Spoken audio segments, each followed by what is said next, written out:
Ukraine, what's real? The ghost of Kiev. Did I say that right? Is it Kiev or Kiev? It's not Kiev. It's not Kiev. That's the chicken. Yeah. Well, yeah, that too. But Kiev is a different place. This is Kiev, I believe. That's what I've heard. And not to make light of it, but yeah, it is. It's Kiev. So I'm Matt Logan, the host of This Matters in Real Life. Oh, hey, stay tuned at the end of this. I'll give you some more information. Sorry. I'm sorry. We thought you were someone else. During the recording of the following podcast, no Democrats, Republicans, actors, chemists, dogs, cats, well, you get the idea, were harmed. However, it has been said some have been offended by the opinions seen and heard here. Oh, and please remember to pull clips out of context. You know, this is a little bit older news, but I wanted, and not that we are stuck on needing to talk about the news. We're trying to talk about topics that matter in real life. You know, that's what the comments we got on our break. People were just saying, hey, we really enjoyed the parts where you talked about things that really were relevant to real people, working class type things. So what I think is important for this, Craig, is to not get sucked into that, you know, and we talked about it before and probably will again, but that emotional response type thing, right? Mm-hmm. Whenever we get kind of sucked into the emotional response, what happens then? We make emotional decisions. Correct. And so one of the things that I drove up on scene when my daughter, I didn't know it was her crash. I drove up on scene, and I am still to this day, which is now almost 10 years later, people ask me when they hear that, they're like, you know, how were you able to do that? What's the secret? What's the, you know, all of those things. And here's the thing, I've always tried, or a very large part of my life, tried to make decisions based off of taking a moment, no matter what that is, no matter how much pressure that is, taking a moment and thinking it through. Mm-hmm. I won't make any decisions, even if they're fairly small, without an overnight thought process, right? Right. And so that is kind of the secret, so to speak, would be to just not try to have an emotional response when you need to make a decision. Especially in a crisis. In a crisis that doesn't do anybody any good. Nope. And so, unbeknownst to me, when that was happening, one of the officers that were there were asking me all kinds of different questions. I don't remember the questions. I don't, you know, but the purpose of the questions were, am I okay to actually drive to the hospital? Hey, everybody, just really quick, if you haven't done so yet, go ahead and hammer the subscription button. Okay, thanks a lot. We appreciate it. Now back to the show. You know, I had to contact family. I had to, you know, all of those things. At this point, we didn't know she was going to die. Mm-hmm. But so they asked all these questions to see what my mental capacity was. How was I being too emotional to do that?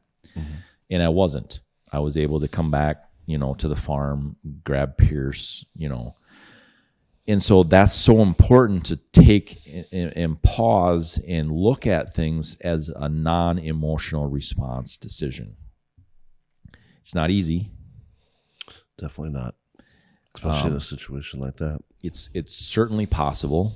You know, I haven't had any training for it or anything like that, but I've made that decision in my life that any kind of emotional decision is going to turn out probably pretty poorly. And have I made them? Of course I've made them. I'm not saying I haven't. Clearly I've made them. You know, I'm a human. I make emotional decisions. Mm-hmm. But I've tried not to, and the older I get, the more I try not to do that. So I'm looking at this, and we hear about the ghost of Kiev, and what that is, you know, the fighter pilot that shot down, 5 or 6 Russians? 6, yeah. You know, all by himself, and all these things. And so, you know, all this stuff comes out about it's a fake video and blah, blah, blah, blah, blah, right? Mm-hmm. So then the thing is it's like, well, people are starting to say, well, that's okay. It's positive news. It's positive for the Ukrainian people. So that fake kind of thing is okay. It's not news then. It's a No, story. exactly. It's a story. And especially when it came from such a fake place, like apparently it was some video game, footage and all these things, right? Mm-hmm. And so that's kind of the thing to me is where do we draw that line? What's good and what's bad news? Anytime to me, it's not real is bad. If it's not real, it's not news. It's not news, right? Right. It's either, propaganda or just story time. And I understand trying to... There's a place for storytellers. Oh, absolutely. In a crisis. Mm-hmm. Yeah. I wouldn't disagree with that for sure. But the news needs to stick with being the news, and it hasn't done that in a long time. I mean, I understand they're wanting to keep people's spirits up and also known as ratings, which also translates into cash. But anyway. Yeah. And maybe that's their way to get the local Ukrainians to stay and fight. Propaganda. It's an interesting way to go about it, using video game footage. Yeah. I sent a friend of mine a message, and I said, hey, have you heard this? And he hadn't. He's like, he thought it was still at that point real. Mm-hmm. And so we kind of talked a little bit about it, and that is the reason I looked up some things. And there was an article that I have in front of me here that it says, here are 5 simple steps that you can take to figure out if it's real or not. And I find it very interesting. Did you hear, by the way, speaking of news, did you hear that all the fact checkers in the Chicago area have evacuated the area?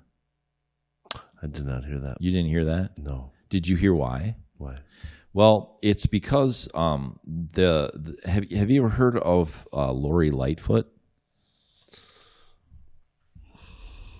The name for some reason seems kind of familiar, but not specifically. So she's the mayor of Chicago. Oh, yes, that would be why. Right, and so what she said in a council meeting or some meeting here recently, and this is why the fact checkers have evacuated Chicago, this is the reason right here why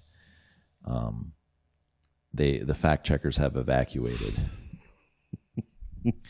So according to Mayor Lightfoot, and I'm going to replace a certain word that starts with a D with a different word. Foot. Her foot is bigger? Yeah. That might work. I mean, you could say wiener. Oh, well, yeah. Hot dog. Hot dog. Okay. Let's go with hot dog. My hot dog is bigger than yours and the Italians. I have the biggest hot dog in Chicago. That's literally... That actually maybe is appropriate for Chicago. Didn't even think of that. It may be. She's might not be wrong.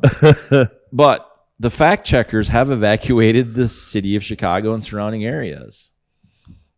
They don't want to fact check that. I wouldn't want to fact check that. Here's my point of that. I know I'm getting to it. I'm getting to it. Hold on. Stay with me. The visual is disturbing. And I'm kind of making light and fun of it because it is a serious thing, because we've all, anybody on social media knows the fact checkers are a joke.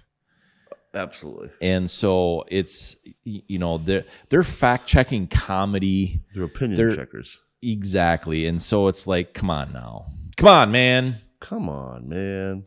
And so this article, it says, here are 5 steps that you can take. Examine the metadata, whatever, however you say that. Yeah. And so you can, there's ways to look at the footage of and see the timestamps, the legitimate timestamps. That's way above my pay grade. Consult. Here's the reason. The number 2, consult a fact-checking resource. Google? When the fact-checkers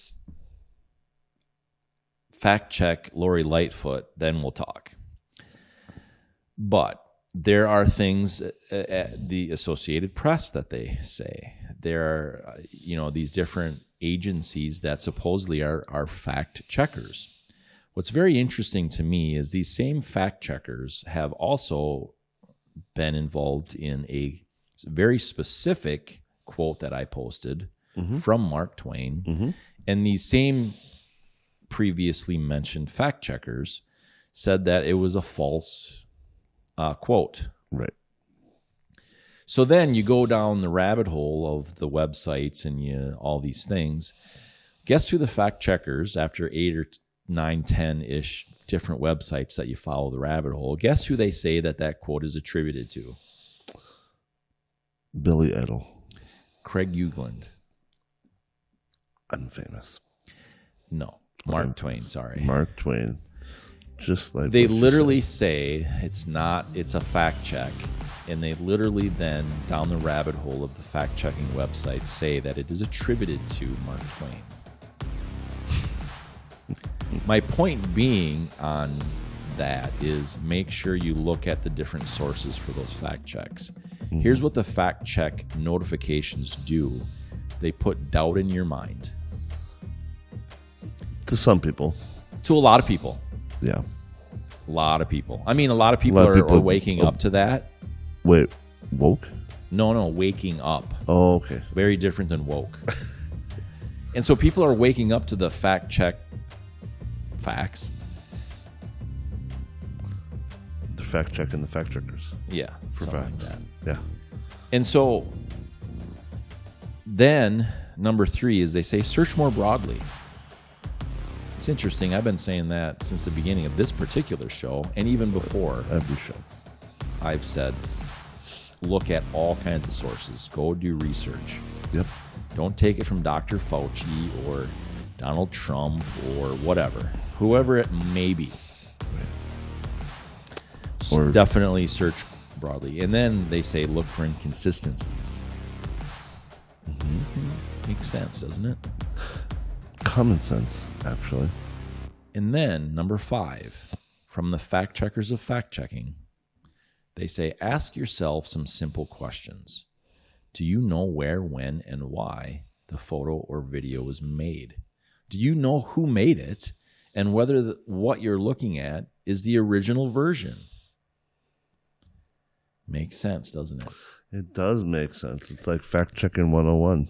It is very interesting that they don't follow some of these guidelines, but they... anyway, I digress. I'm not going to go down that particular as dirt road, I think is your most famous term. I'm not going to go down that dirt road simply because we would bounce around and it would hurt my brain. But the idea of what we're trying to talk about is simply that it's super important to look at things not from CNN, not from Fox. I'm not saying that you can't watch them or look at them, but cross-reference them. Do your research. Are they looking at trying to pad their pockets with cash and get a lot of views? Or all of these different things. Well, and just does it pass the smell test? Yeah, that's a good one too. I mean, if it just doesn't feel right, your gut instinct says no, that's not right. You're probably right. Yeah. So, and I see people repost stuff, and I'm like, have you used any critical thinking today? Like, just there's no way that this could be possible in any sense of the fashion. But you're resharing it over and over. You're not doing yourself any justice and making yourself look good by reposting stuff like that. Right. Yeah, use some common sense. So I'm going to wrap this up, and then you can close this out. But Ukraine, it's a terrible thing that's happening. Absolutely. There's a lot of innocent people that are suffering, a lot that are dying. A lot of families that are fleeing to get out of there and giving up their livelihoods. And it shouldn't be that way, but it also is important to not become emotionally, not detached for sure, but not emotionally irresponsible. Maybe I'll put it. That's a good way to put it. It's super important. I have experience with extremely emotional situations. And I understand fully how important it is to not be emotionally irresponsible. So close us out, Craig, in whatever fashion you see fit. Well, as Talk Matt about likes hot to say, dogs if you want. Well, we'll leave that for this episode opener. Thanks for watching, and if you want to support us, hit that like button and share button, and give us some comments and let us know what you think, good, bad, or otherwise. And Matt, thanks for having me on the show. I really enjoy this. 77 episodes is a lot of episodes to sit across the table for me. You can ask my wife the same thing. So thank you for having me on the show. I appreciate that very much. Thanks. Yeah. See you next time. Hey, I know that there's a lot of things to be critical of me for, and I accept that. I've not always made the best decisions, but I've always tried to learn. Always tried to not repeat mistakes and give grace. Truth is I'm trying to do things to build a decent future, and this remodel here is to give a place for people to come and have conversations and just do things like build the future. Just build the future in the best way that we can, and we do that by conversation. That's how it starts, finding solutions through conversation. Hey everybody, thanks for listening to this conversation that I just had. I was very honored to be a part of it, honored to be the host of This Matters in Real Life. I think it's extremely important to cover a lot of different things and topics and get people's opinions. When my daughter died in the car crash 10 years ago, I said that's what I would do. I would look at the answers, I would look at the truth, and I would make sure that they would intersect. They would not divorce each other. It's so often that we want answers that are not the truth. We want answers that are comfortable. We want answers that make us feel good. Well, there's a lot of things in life that it's not the case. So who am I? Well, I am you. I'm no different than you are. I eat and sleep and, all the different things. Same thing that you do. I hurt. I feel joy. I've had a lot of experience, probably just like you. I work hard, probably just like you. One of the things that you can do to support us is go to shinybrandmerch.com, where you'll see things like the sweatshirt that I have on. I'm a full-time, a truck driver. What do I deliver? Well, I deliver trucks. It's a little bit different of a gig than a normal truck driver, yes, but I am what would be considered a commercial vehicle transport specialist. So about 5 to 6 days a week, I deliver trucks. I get into a truck, I go 2,000 miles, I deliver it to its new owner, I get on an airplane and I go find another one. Nothing real glamorous unless you make it that way. And I've decided that I would have a lot of conversations along the way, and some of those conversations I'll be able to share with you. Again, hey, thanks for your support. Appreciate you. We'll see you next time.